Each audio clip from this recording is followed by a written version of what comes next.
It's really good to be back at CGI, and I really don't know how a kid like me ended up in a room like this with Milan Verveer sitting right there. So I'm very pleased to be here, and all the preparation in the world doesn't totally seem to come together in a moment like this, but I'm grateful to be in a room of friendlies. I'm very pleased to represent Population Services International, who has been my NGO ally for about 15 years now, and profoundly grateful that Donna has come to the CGI Foundation and for the integral weaving of girls, which means a cohort between the ages of 10 and 14, into awareness programs and the Sustainability Development Goals. So I'm just going to give you a little bit of an introduction, and obviously we've got an amazing 2 hours ahead of us. I was one of those girls that experienced gender-based violence, and one of the differences between the SDGs and its 169 points and the MDGs is that the SDGs focus on the entire world, the global community, in addition to developing economies. And so, my narrative has a lot to do with why I ended up in spaces like this. And it was systems failures that allowed me to continue to be perpetrated and aggressed against, and that's what's happening worldwide. There are system failures that don't address the needs of girls and women from a health perspective, an economic perspective, an educational perspective, an environmental perspective, et cetera. And the great Dr. Ted Klontz is here with me today, and we've been talking a lot about the brain. And so it turns out that when a girl or a woman experiences gender-based violence, the insult is there, absolutely. The re-traumatization and the perpetuation of it occurs or does not occur and builds resilience depending on how the system responds. And health is a key component of a systemic response, and that is what PSI does so expertly. So PSI is the NGO of the future. We measure health impact the way businesses measure their profits. In 2014 alone, Population Services International added over 200 million years of healthy life to vulnerable people. Some of those breakdowns include preventing 4 million unintended pregnancies amongst vulnerable women. So today, when a girl or a woman comes to a social franchising health center, because we make markets work for poor people, we generate jobs, and we provide services to folks who typically are neglected or underserved, who governments can't reach for their own reasons. When today, even such a big difference from when I started this work 12 or 15 years ago, today when a girl or woman comes to a health clinic, say for diarrheal disease, she can get tested if she's pregnant for gestational diabetes. She can have a cervical cancer screening. She can have a discussion about a long-lasting insecticide-treated net and be empowered with the education and the presence to go home and advocate that she and the most vulnerable in the household to malaria sleep under that net, children under the age of 5. Sure, diarrheal disease will be addressed through an improved discussion about improved hygiene and hand washing. Sanitation can be addressed, and of course, she can be given point-of-use water purification sachet, which is a very, very fine example of a public and private partnership. Procter & Gamble and PSI, and President Clinton himself is a huge fan of that, and we're doing an event on Monday night with P&G. So this social franchising also is very important because it meets the Health and Human Rights Standard for healthcare delivery, the AAAQ. The clinic is accessible, it is affordable, and it is culturally acceptable to the specific context, and the quality is controlled by the franchising model. So PSI does the training of the healthcare practitioner. We do the monitoring of the quality of the service that is provided, and vulnerable populations are served in ways they previously were not. So when I was molested for the first time in the 2nd grade, I went to some young adults and I said, hey, this creepy old guy, blah, blah, blah, and this is what happened. And they said, oh, no, he's a nice old man. That's not what he meant. What that did was, instead of build my resilience, is it set me up to be re-traumatized through an ongoing vulnerability. And cut to today, and because I've done all the work on this, I can talk about it in a way, it's not my story anymore, it's a story that God uses to help other people. I experienced 2 rapes the summer I was 14, and by the way, there were 2 governments that issued me an unaccompanied minor visa. I went from the United States to Japan and worked for a model. As a model, nobody, I worked for them, I assure you.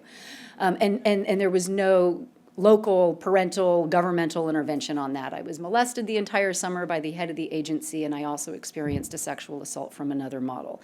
That's just part of the story. So I got my empowerment through an education at the University of Kentucky, someone who had the economic capacity to become a good autonomous earner, and eventually through mental health and emotional well-being interventions here in the United States.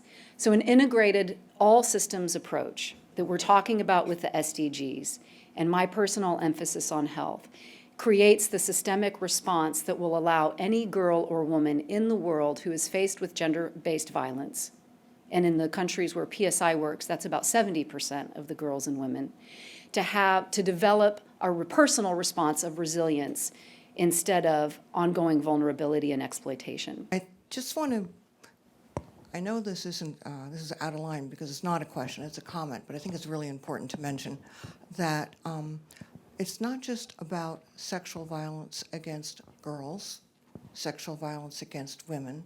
What needs to be brought into the conversation and into the consciousness is sexual violence against women and girls with disability. 1/2 of all girls in this country, I've been commissioning a lot of research, 1/2 of all girls in this country with disability have been raped, most of them multiple times. I ask you to bring that consciousness into your conversation. Thank you. Thank you. Here. We have one right down front. Yes. Thank you. I'm Radha Mathaya with the Global Alliance for Clean Cook Stoves. Anu, a terrific report. I read it cover to cover, and I think it's really good information, extremely well presented, and some of the correlations that you draw are excellent. And I think in the time, in the day of SDGs, where we're not looking at just vertically addressing one root cause to one impact, but looking across, it's a really useful report. The one thing I wanted to ask you a question about was the unpaid care work. I noticed that's a significant driver to being able to eliminate the gender equality gap. And looking through the report and other work that's been commissioned, we see what takes up most time is collecting fuel, collecting water, inefficient cooking, cleaning, and then, taking care of children and elderly. In the recommendations, I didn't find specifically addressed the fact that we do need to look at alternative ways of ensuring that there's less time for collection of fuel wood. In fact, not using fuel wood, using more efficient cooking, et cetera. Can you address that a little bit as well? Thanks. Thanks. Yeah. Thanks, Radha. I think that's a great question. And first, just to comment on the importance of unpaid care work. We actually found that it's probably the best predictor of the potential of women, the economic potential actually being realized. It's highly sort of negatively correlated with the inequitable sharing of unpaid care work. Women do 3 times as much unpaid care work as men do globally. In some parts of the world, like in India, this is almost 10 times. And the value of what women do in the unpaid care work part of the economy is worth, we think, at least $10 trillion of GDP, if you were to value it even conservatively. So it's a huge economic as well as social contribution. And Radha, you're absolutely right. If you look at the data, we found that about 60% of the unpaid care work across most countries is routine household chores. This is not even taking care of children or other family members. This is just the business of running the house. In a lot of developing countries, it is about access to clean fuels. It is about the time spent in going and hunting for firewood, hunting for clean water, and the absence of safe transportation, which means you have to accompany your child to school and things like that. I apologize if the recommendations on this aspect didn't come out very clearly. We have an appendix in the report. Rather, thank you for reading the whole report. Now I urge you to read the appendix as well. apologies for that. But we do talk about, access to fire, access to clean sources of fuel within your own house, access to clean water within your own house, with a few examples, perhaps not all, but a few examples of how this has actually worked. And we do think improving public infrastructure is actually a very, very important enabler for women. All this unpaid care work in the routine domestic realm that women do is a sort of subsidy, if you will, right? It's sort of saving governments in many countries from having to provide for this infrastructure, if you really think about it. And investing in that and making that accessible is clearly an important part of how countries should think about it. Thank you. Another question? If I may add just a little something to that, also the informal economy comes up, and part of the SDGs include both extending helpful regulations, diminishing unhelpful barriers, burdensome regulations, and extending social protections and safety nets to those who work in the informal economy as well. And I also want to mention slavery, because of course it is a form of work, so to speak. And I collapse labor and sexual slavery, so I mean both. There's indentured servitude, and then there's outright control through coercion, force, manipulation. And one of the things bringing in data, and it's emphasized in all of the talking so far about the SDGs, as well as today across these incredible organizations, is the need for data collection and then the phantasm of mining the data. So to mention Polaris Project quickly, they have identified 25 distinct forms of contemporary slavery in the United States of America by mining the data from their helpline calls since the organization established the helpline, which is now used also by the Department of Justice. And when we can disaggregate that data, we can then create the grassroots and national programs that address the individual vulnerabilities, including, of course, the vulnerabilities that come with being disabled, et cetera. So I just wanted to make sure that we mentioned slavery in this, and it's the greatest global economic force, and so clearly there is an incalculable loss to our economic productivity. Thank you. Great.